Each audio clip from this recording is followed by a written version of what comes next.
మన రాష్ట్రం ఏర్పడే నాటికి మన రాష్ట్రానికి ఉన్న అప్పులు 1,00,000 కోట్లు. చంద్రబాబు గారు ముఖ్యమంత్రి అయిన 5 సంవత్సరాలకి ఆయన చేసిన అప్పులు 1,00,000 కోట్లు. ఆ తర్వాత వైసీపీ ముఖ్యమంత్రి జగన్ రెడ్డి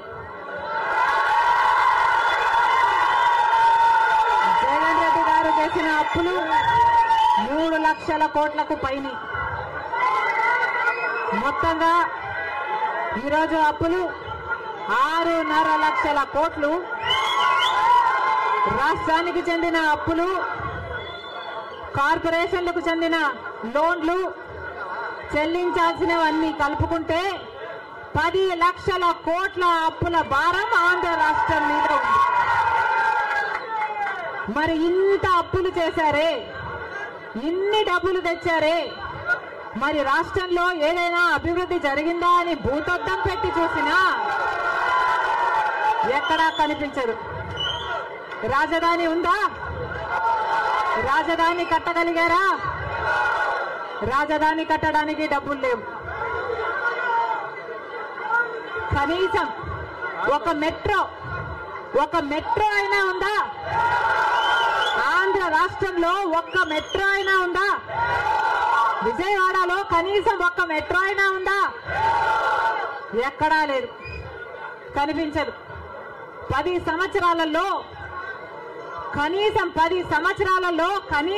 10 కొత్త పెద్ద పరిశ్రమలైనా వచ్చినాయా? రాలేదు. పరిశ్రమలు వస్తే మన బిడ్డలకు ఉద్యోగాలు వచ్చేవి. వచ్చినాయా మన బిడ్డలకు ఉద్యోగాలు? రాలేదు. కనీసం రోడ్లు వేసుకోవడానికి కూడా డబ్బులు లేవు ఆంధ్ర రాష్ట్రంలో. కనీసం ప్రభుత్వ ఉద్యోగస్తులకు జీతాలైనా సమయానికి ఇస్తున్నారా? దానికైనా డబ్బులున్నాయా? దానికి కూడా డబ్బులు లేవు. దేనికి డబ్బులు లేవు. అభివృద్ధి జరగలేదు. కానీ దళితుల మీద జరిగే దాడులు మాత్రం 100కు 100% పెరిగాయి. ఎక్కడ చూసినా ఇసుక మాఫియా, ఎక్కడ చూసినా లిక్కర్ మాఫియా, ఎక్కడ చూసినా మైనింగ్ మాఫియా, ఎక్కడ చూసినా దోచుకోవడం, దాచుకోవడం. ఇంతకంటే ఏం జరిగింది? 10 సంవత్సరాలు అయింది మన రాష్ట్రం ఏర్పడి. స్పెషల్ స్టేటస్ గురించి, స్పెషల్ స్టేటస్ వస్తే మన రాష్ట్రానికి స్పెషల్ స్టేటస్ వస్తే, ఆంధ్ర రాష్ట్రానికి స్పెషల్ స్టేటస్ వస్తే ట్యాక్స్ డిడక్షన్స్ వస్తాయి, రాయితీలు, ఇన్సెంటివ్స్ వస్తాయి, పరిశ్రమలు వస్తాయి. పరిశ్రమలు వస్తే మన బిడ్డలకు ఉద్యోగాలు వస్తాయి. కానీ 10 సంవత్సరాలైనా స్పెషల్ స్టేటస్ మాత్రం ఆంధ్ర రాష్ట్రానికి రాలేదు. రాలేదు అనడం కంటే పాలకులు తేలేకపోయారు అనడము కరెక్ట్. ఉత్తరాఖండ్ లో స్పెషల్ స్టేటస్ వస్తే 2,000 కోట్ల పరిశ్రమల స్థాపన జరిగింది. దాంతో ఉద్యోగ అవకాశాలు 500% పెరిగాయి. హిమాచల్ ప్రదేశ్ లో స్పెషల్ స్టేటస్ వాళ్ళకి ఇస్తే 10,000 పరిశ్రమల స్థాపన జరిగాయి. మరి మనకుందా స్పెషల్ స్టేటస్? ఎందుకు లేదు స్పెషల్ స్టేటస్? ఎందుకంటే పాలకులు స్పెషల్ స్టేటస్ తేవడంలో విఫలమయ్యారు, వాళ్ళకు చేత కాలేదు. కాబట్టి కాంగ్రెస్ పార్టీ ఆ రోజు స్పెషల్ స్టేటస్ 5 సంవత్సరాల కోసం ఇవ్వాలి అంటే బీజేపీ పార్టీ ఏమంది? 10 సంవత్సరాలు ఇవ్వాలి అని ఎలక్షన్లలో ఊదరగొట్టారు. 10 సంవత్సరాలు ఇస్తాము మేము అధికారంలోకి వస్తే అని. ఇక చంద్రబాబు గారు అయితే 15 సంవత్సరాలు మాకు స్పెషల్ స్టేటస్ కావాలి అని కొట్లాడాడు. ఇదే చెప్పాడు, 15 సంవత్సరాలు స్పెషల్ స్టేటస్ కావాలి, అందుకే నేను బీజేపీ పార్టీతో పొత్తు పెట్టుకుంటున్నా అని బీజేపీ పార్టీతో పొత్తు పెట్టుకున్నాడు. వాళ్ళ మంత్రివర్గంలో కేంద్ర మంత్రులు కూడా అయ్యారు టీడీపీ నాయకులు. ముఖ్యమంత్రి అయిన తర్వాత స్పెషల్ స్టేటస్ కోసం చంద్రబాబు గారు ఎప్పుడైనా ఒక్కటైనా నిజమైన ఉద్యమం చేశారా అంటే చేయలేదు. చేయకపోక ఉద్యమం చేసే వాళ్ళ మీద కేసులు పెట్టారు, వాళ్ళను జైల్లో కూడా పెట్టాడు చంద్రబాబు గారు. ఆ సమయంలో ప్రతిపక్ష నాయకుడు జగన్ రెడ్డి గారు ప్రతిపక్ష నాయకుడుగా ఉన్నంత కాలం స్పెషల్ స్టేటస్ మనకు రావాలి అని ప్రతిరోజు కొట్లాడాడు. నిరాహార దీక్షలు కూడా చేశారు. ప్రతిపక్షంలో ఉండగా అవిశ్వాస తీర్మానం ప్రతిపక్షంలో ఉండగా ఏమా ప్రభుత్వం వాళ్ళు ఎవరైనా ఉన్నారు ఇక్కడ?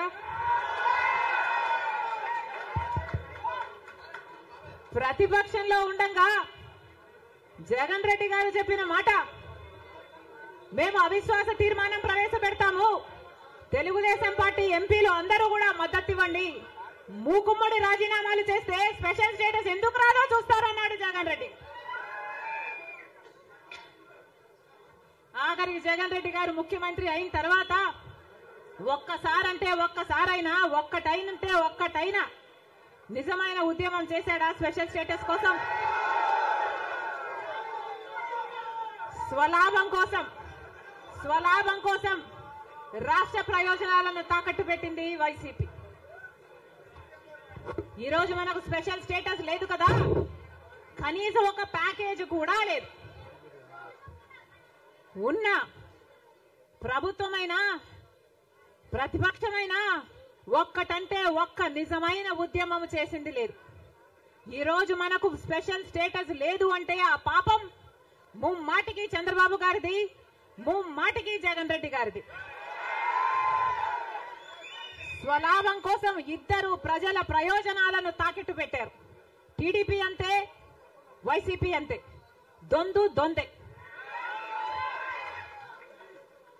అమరావతి రాజధాని అమరావతి అన్నాడు చంద్రబాబు గారు, సింగపూర్ను చేస్తానన్నాడు. 3D గ్రాఫిక్స్ మొత్తం గుర్తుందా? 3D గ్రాఫిక్స్ చూపించాడు చంద్రబాబు గారు. పోనీ అమరావతి రాజధాని అయిందా అంటే అది కాలేదు. జగన్ రెడ్డి గారు వచ్చారు, ఒకటి కాదు 3 రాజధానిలు అన్నారు. పోనీ 3 రాజధానిలు అయ్యాయా అంటే ఒక్కటి కూడా లేదు. ఈరోజు మనకు రాజధాని ఏది అంటే ఏదో మనకే అర్థం కాని పరిస్థితి. ఒకటైనా ఉందా అంటే ఏదీ లేదు, ఒకటి కూడా లేదు. మరి ఏమి సాధించుకున్నట్టు? పోలవరం ప్రాజెక్ట్ ఎప్పుడో 1941లో పోలవరం ప్రాజెక్టు కట్టాలనుకుంటే సాధ్యపడలేదు.